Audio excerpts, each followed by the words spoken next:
Pois é, então falamos bastante do Wagner no primeiro bloco, né, que estaríamos com ele. Enfim, estamos aqui com Wagner Pontes, que é um craque na área de imigração e investimentos aqui nos Estados Unidos.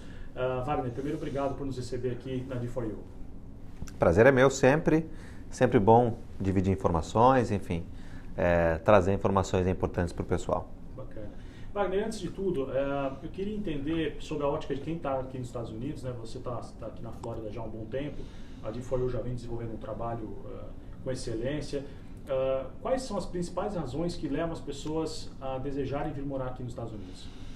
São várias, né? Você está convivendo aqui alguns dias, são vários os pontos positivos. Eu posso te enumerar alguns.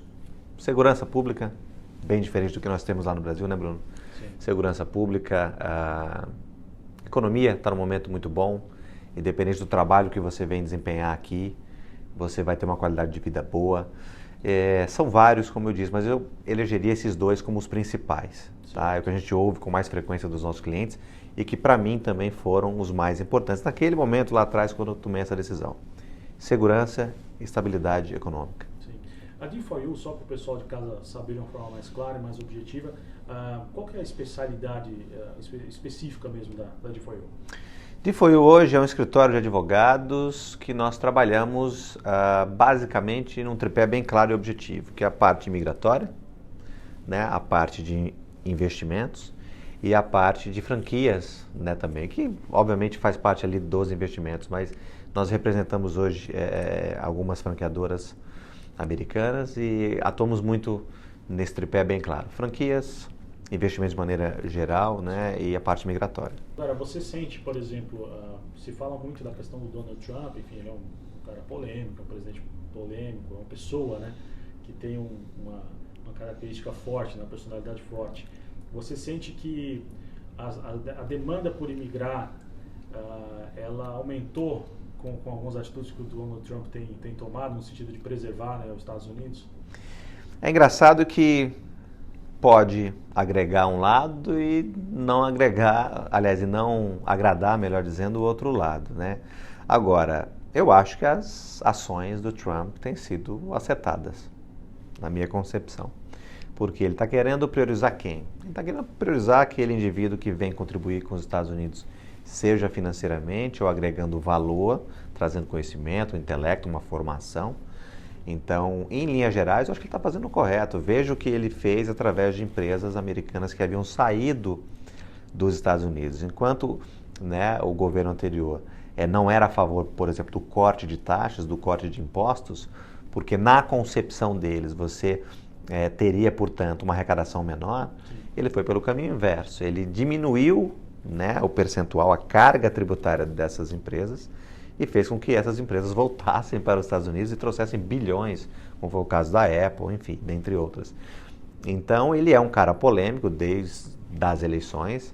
Confesso que na época eu tinha as minhas ressalvas, mas eu acho que contra fatos não há argumentos. Os Estados Unidos vive hoje o melhor momento econômico da história, os resultados estão aí, e na questão imigratória intrinsecamente, que foi o que você me questionou, eu acho que ele está priorizando um perfil de imigrante que é bem-vindo em qualquer país do mundo. Pessoas que vão contribuir financeiramente, como eu já disse, pessoas, né, que têm um intelecto mais elevado, pessoas que têm grande experiência na sua área de atuação, existem vistos específicos para isso, você sabe. Então eu acho que ele está certo e está fechando a porteira com o México, ele está dificultando um pouco mais vistos mais simples, né, pessoas que muitas vezes vêm para cá, diz que vem turistar e acaba ficando. Então, polêmico, né? Trump é polêmico, mas eu acho que os resultados falam mais do que qualquer, né, preconceito ou, né, que a gente possa ter tido dele. Agora, Wagner, falando especificamente de forma objetiva sobre os vistos, né? Quem começa a pesquisar um pouco mais entende que há aí dezenas de categorias, né, de vistos para serem aplicados. Desculpa te interromper, centenas de categorias. A D4U é especializada em quais tipos? Essa é uma pergunta importante. Hoje existem 187, nenhuma mais, nenhuma menos, 187 pleitos migratórios diferentes.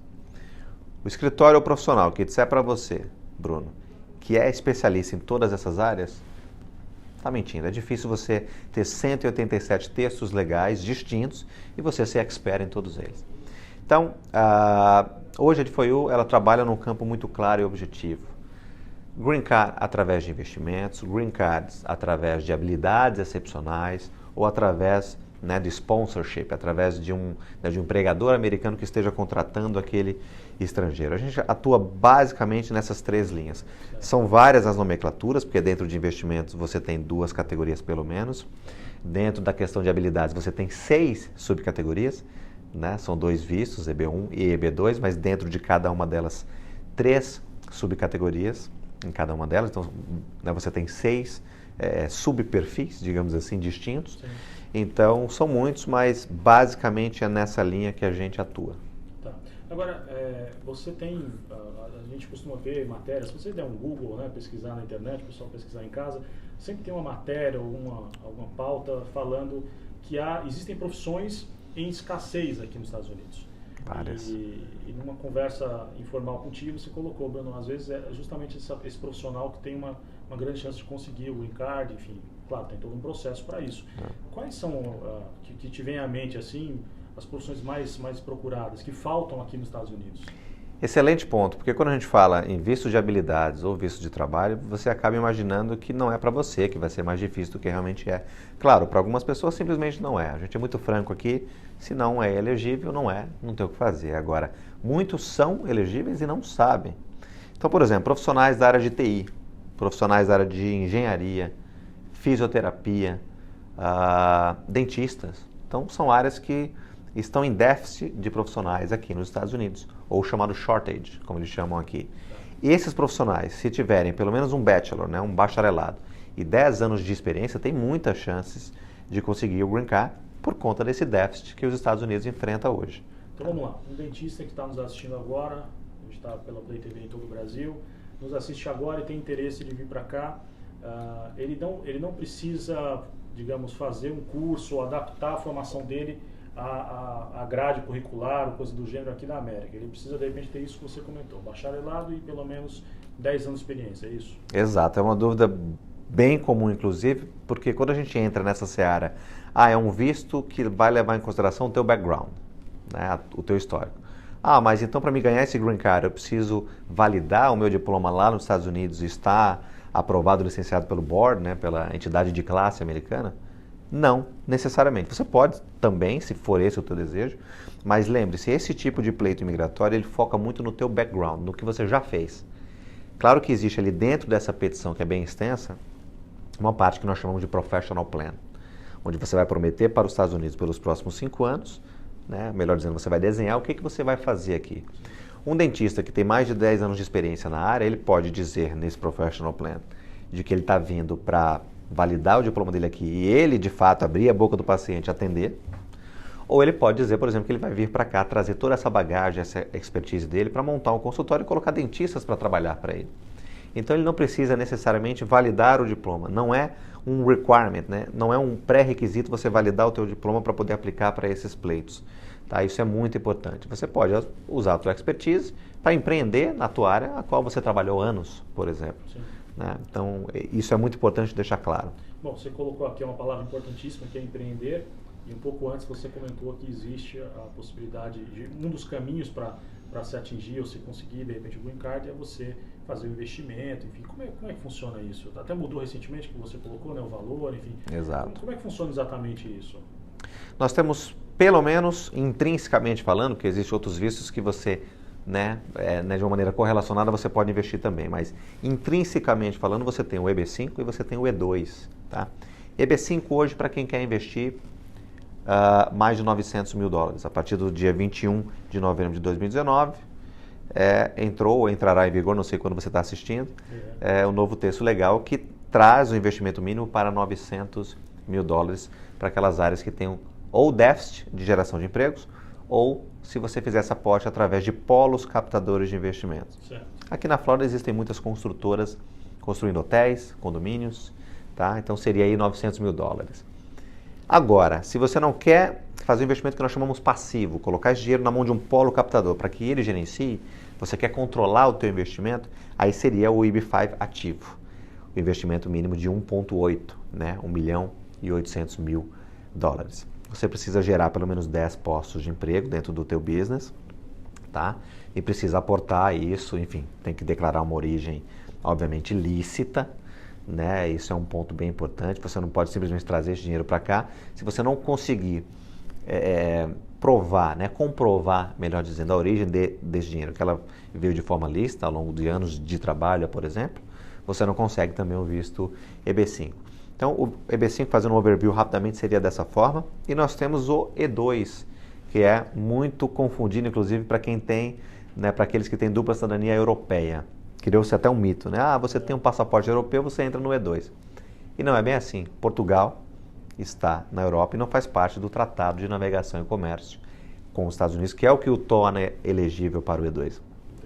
Paraguai está na América do Sul, Chile e Argentina, e fazem parte do Tratado de Navegação e Comércio. Então, em linhas gerais, são países que fazem parte do Tratado de Navegação e Comércio. Então, se você é um brasileiro, meio argentino, meio brasileiro, meio italiano, enfim, se você tem dupla cidadania com qualquer um desses países que fazem parte desse tratado, você pode aplicar através do visto E2, tá?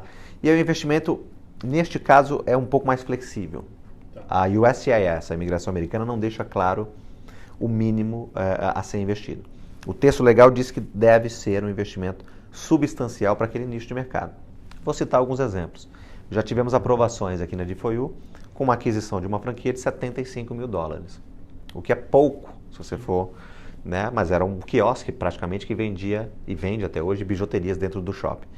Para esse quiosque dentro de um shopping, 75 mil dólares foi considerado pelo agente de imigração substancial. Sim.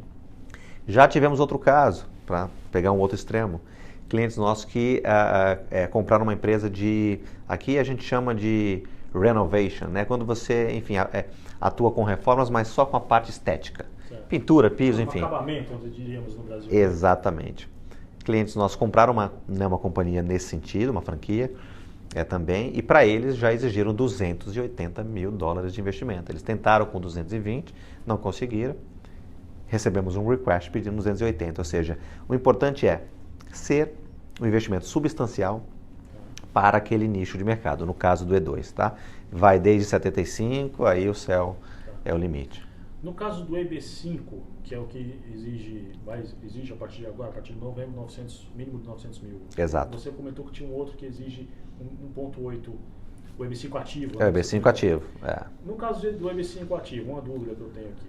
Então ele exige 1,8 milhões de dólares. Mas o negócio que eu vou montar nos Estados Unidos, não vou gastar mais de 500 mil. Para onde vai esse dinheiro é colocado de que forma? Para onde vai esse dinheiro? Entendeu a pergunta? Não? Não sei se eu entendi, mas vamos lá.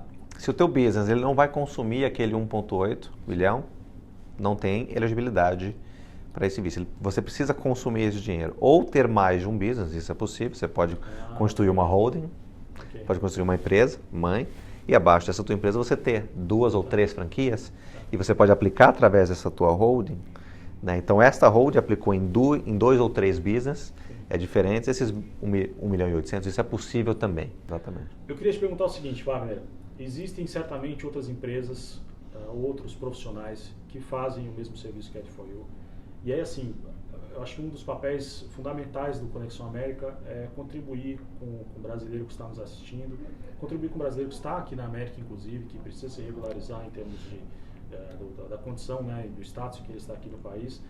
Quais são as dicas que você dá para que as pessoas não caiam em armadilhas?